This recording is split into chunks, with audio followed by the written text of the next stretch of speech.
नमस्कार मित्रांनो आता आपण आलेलो आहे आंबेगाव तालुक्यातील पारगाव तर्फे खेड या गावामध्ये। मित्रांनो, भैरवनाथ केसरी पर्व पहिले येत्या 9 मेला पारगाव या घाटामध्ये होणार आहे। आज आपण घाटात आलेलो आहे। घाटात आल्यानंतर आपल्याला इथे यात्रा कमिटी भेटलेली आहे। यात्रेचं आयोजन नियोजन कशा प्रकारे, गाडा मालकांना काय नियमावली या व्हिडिओच्या माध्यमातून आपण पाहणार आहे। मित्रांनो, घाटात आल्यानंतर धावपट्टी पाहिली। धावपट्टी अतिशय सुंदर आहे। आळ्याचं पण नियोजन अतिशय सुंदर आहे। आळं बंदिस्त आळ आहे। धावपट्टी पण एक नंबर आहे। पळ्या घाट आहे आणि इथं सगळे पुणे नगर जिल्ह्यातील सगळे टॉपचे गाडे ह्या घाटामध्ये येत्या 9 तारखेला आपल्याला पाहायला भेटणार आहे। आज गाडा मालकांना काय नियमावली या व्हिडिओच्या माध्यमातून पाहूया। तर चला या व्हिडिओला सुरुवात करूया।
नमस्कार, परिचय द्या पहिल्यांदा तुमचा।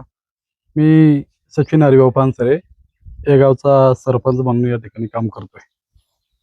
भैरवनाथ केसरी पर्व पहिले येत्या 9 तारखेला यात्रेचं स्वरूप आहे तुमचं। यात्रा आहे भव्य दिव्य अशी 2020 बैलगाडा आहे निमंत्रित आहे। तर तुमचं यात्रेचं स्वरूप कशा प्रकारे पहिल्यांदा सांगा। सर्वप्रथम सर्व बैलगाडा मालकांना नमस्कार।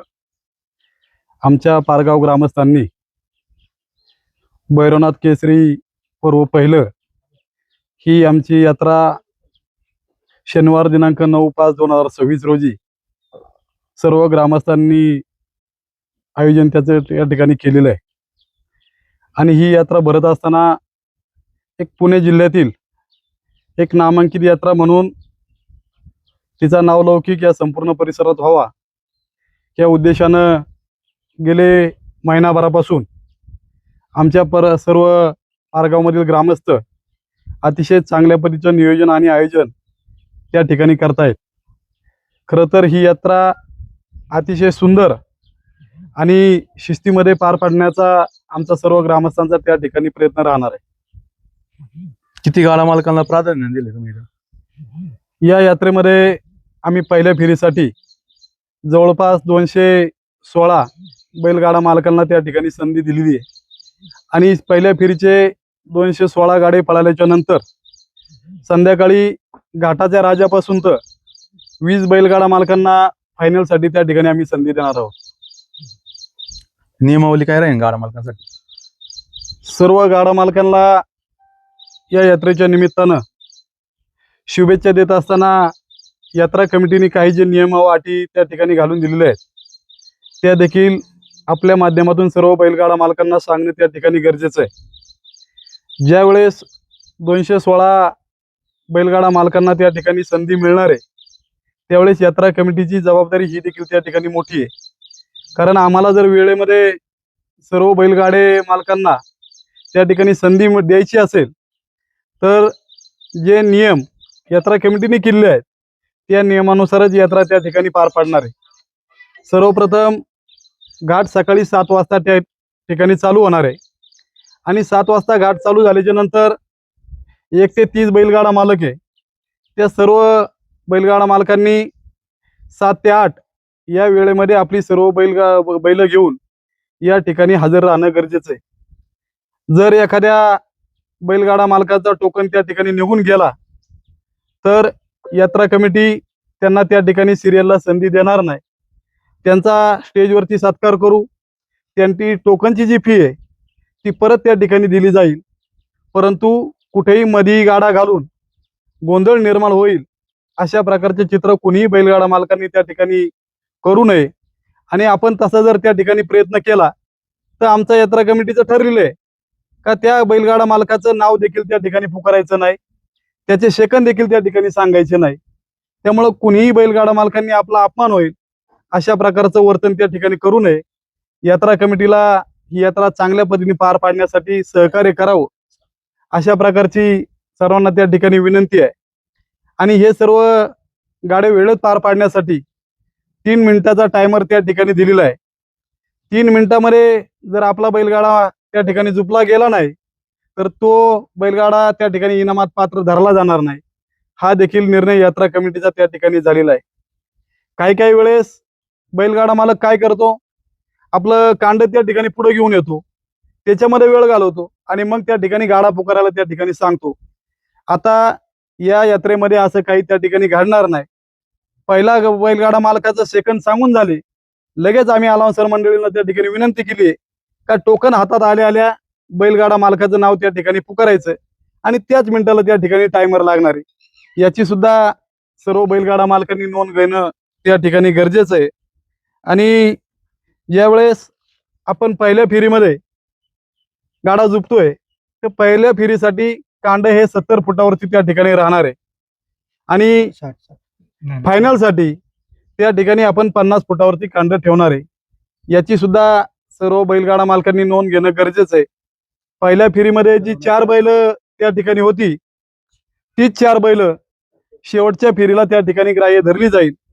एखाद्या बैलगाडा मालकांनी काही कारण सांगून बैल बदलण्याचा त्या ठिकाणी प्रयत्न केला तर ती यात्रा कमिटी तो गाडा इनामामध्ये ग्राह्य धरला जाणार नाही किंवा त्याला त्या धावपट्टीवर पळू दिलं जाणार नाही.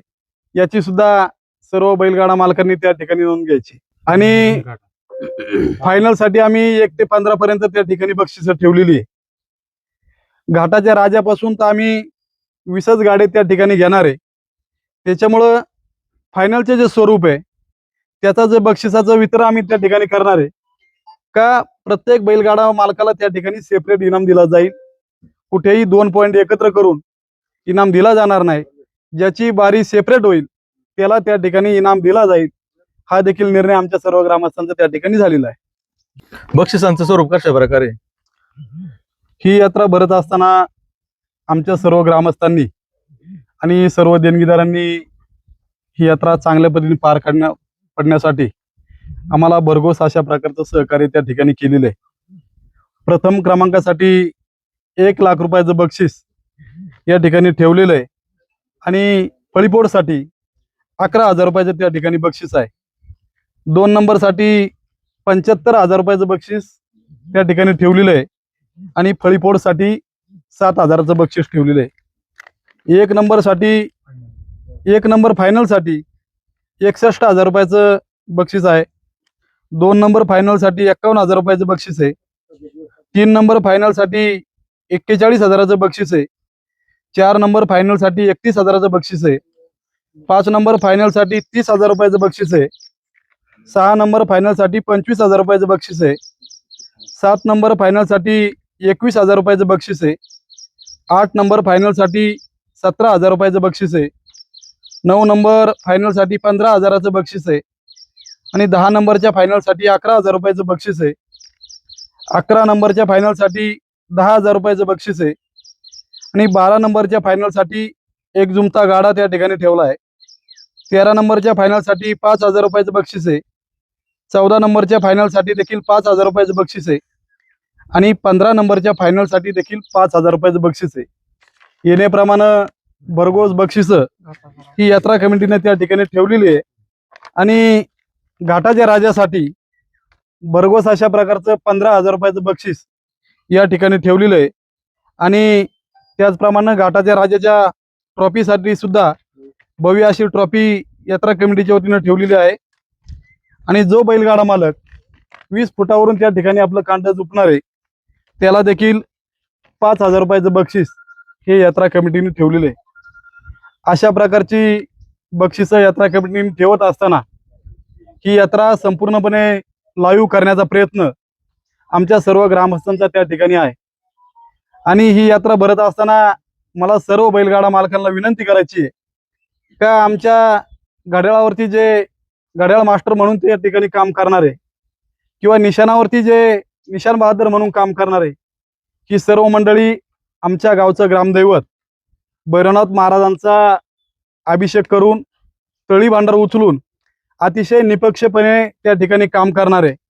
त्यामुळं कुठल्याही बैलगाडा मालकांनी घड्याळवाला असेल निशाणवाला असेल या निर्णयावरती कुठल्याही प्रकारची शंका घेऊन वाद निर्माण करण्याचा प्रयत्न त्या ठिकाणी करू नये. ज्या बैलगाडा मालकांना असं वाटत असेल का माझ्या वारीच्या वेळेस आमचा एक प्रतिनिधी निशाणवाल्यापाशी असला पाहिजे, एक प्रतिनिधी घड्याळवाल्यापाशी असला पाहिजे, तरी यात्रा कमिटी ते त्या ठिकाणी मान्य करेल. परंतु गाडा झाल्याच्या नंतर सेकंद सांगितल्याच्या नंतर कुठल्याही प्रकारची तक्रार यात्रा कमिटी त्या ठिकाणी चालू दिली जाणार नाही. त्याचप्रमाणे घाटाचा जो निर्णय तो अतिशय कडक निर्णय ग्रामस्थांनी देण्याचं त्या ठिकाणी ठरवलेलं आहे. पहिल्या नंबरसाठी काटा 12 सेकंदपर्यंत आपण त्या ठिकाणी 1 नंबरमध्ये बाऱ्या घेणार आहोत आणि 2 नंबरच्या ज्या बाऱ्या आहेत ते 12.5 पर्यंत त्या ठिकाणी घेणार आहे. याची सुद्धा सर्व बैलगाडा मालकांनी नोंद घेणं गरजेचं आहे. आणि एक विशेष सूचना आहे का या घाटामध्ये बाऱ्या पळत असताना अनेक नामवंत बैलगाडा मालकांनी आपले टोकन या ठिकाणी काढलेले आहेत. एखाद्या बैलगाडा मालकाची जर बारी त्या ठिकाणी झाली नाही तर त्या बैलगाडा मालकाला परत त्या ठिकाणी संधी मिळणार नाही.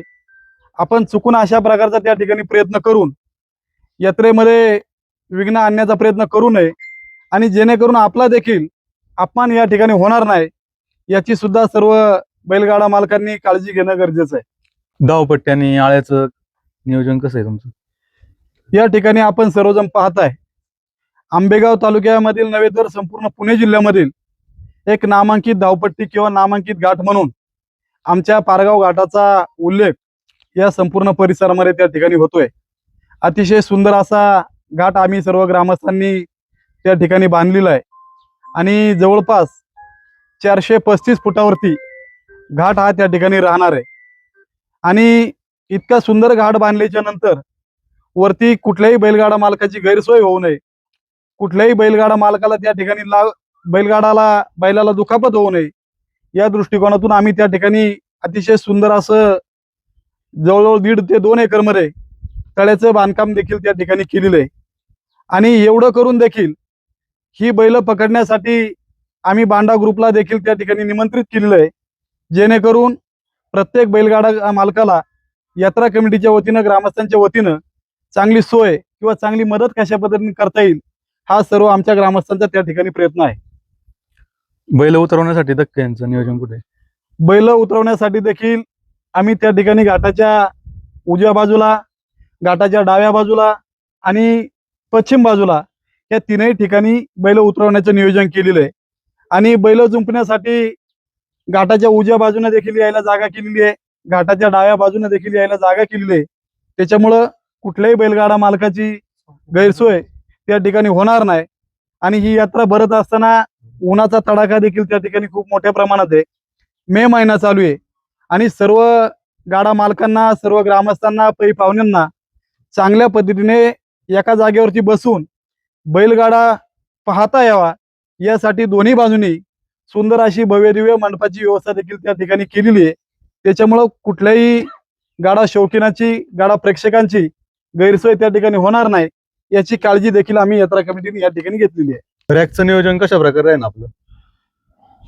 हे सर्व गाडे वेळेमध्ये संपन्न होण्यासाठी यात्रा कमिटीने सुंदर असं रॅकचं नियोजन त्या ठिकाणी केलेलं आहे.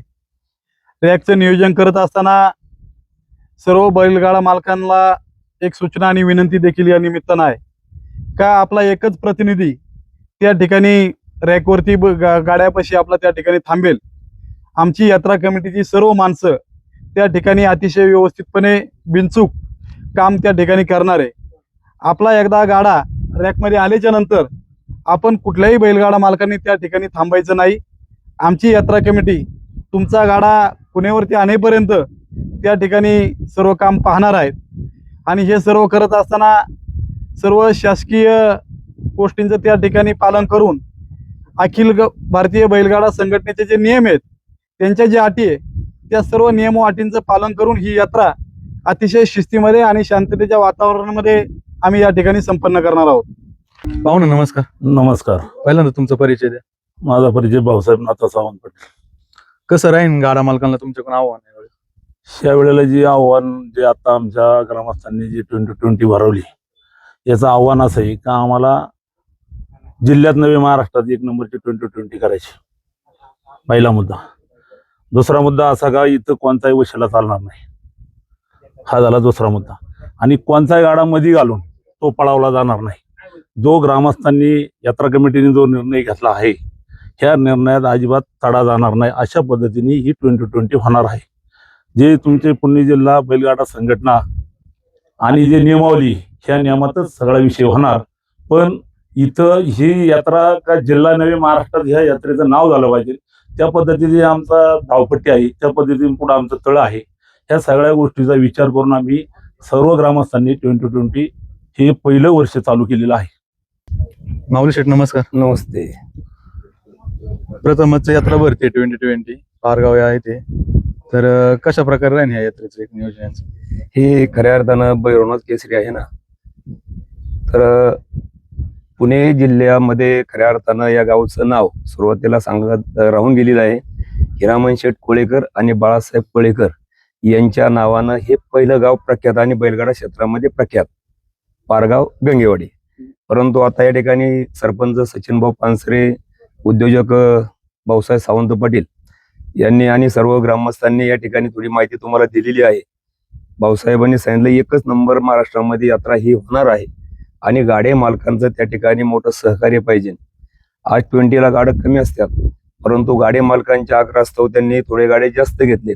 दिवस मोठा आहे, परंतु गाडे मालकाने जर सहकार्य नाही केलं तरी यात्रा मग व्यवस्थित होत नाही. परंतु आता भाऊसाहेबांनी सांगितलं 7 वाजता घाट सुरू होईल, सरपंचाने 7 वाजता घाट सुरू होईल. जो गाडा मला या ठिकाणी वेळेत येणार नाही त्याला त्याचं डिपॉझिट दिलं जाईल. आमच्या अलावून सरमंडळीवरती त्यांनी जी जबाबदारी टाकली ते आम्ही त्या ठिकाणी चोख पार पाडणार आहे. गाडा पुढं आला, पुण्याच्या पुढं गाडाला आम्ही भीर करणार, इकडे निशाण पडलं भीर करणार, नाव पुकारणार. एखादा गाडा मालक म्हणला थांबा, तर कमिटीने सांगितल्याप्रमाणे आम्हाला जे काय सांगितले नियमात राहायचं, आम्ही नियमाप्रमाणे त्यांचं काम करू. सगळे गाडं ओळखण्याचा प्रयत्न ग्रामस्थांच्या माध्यमातून आम्ही सुद्धा त्यांना या ठिकाणी खूप मोठं सहकार्य करणार आहे. एक गाडा सुद्धा राहता कामा नये किंवा गाडा राहिला फायनल नाही झाली असं काही होणार नाही. जे ग्रामस्थांना सहकार्य करायचे आम्ही पूर्णपणे त्या ठिकाणी सहकार्य करू. आमचे मित्र साहेबराव पाटील आम्ही असतील, आमचे सर्व सहकारी असतील, आम्ही चांगल्या प्रमाणे त्या ठिकाणी सहकार्य करू. आणि इथून पाठीमागच्या काळामध्ये सुद्धा चांगलं सहकार्य राहील, इथून पुढच्या काळामध्ये सुद्धा चांगलं या ग्रामस्थांना आमचं सहकार्य राहील.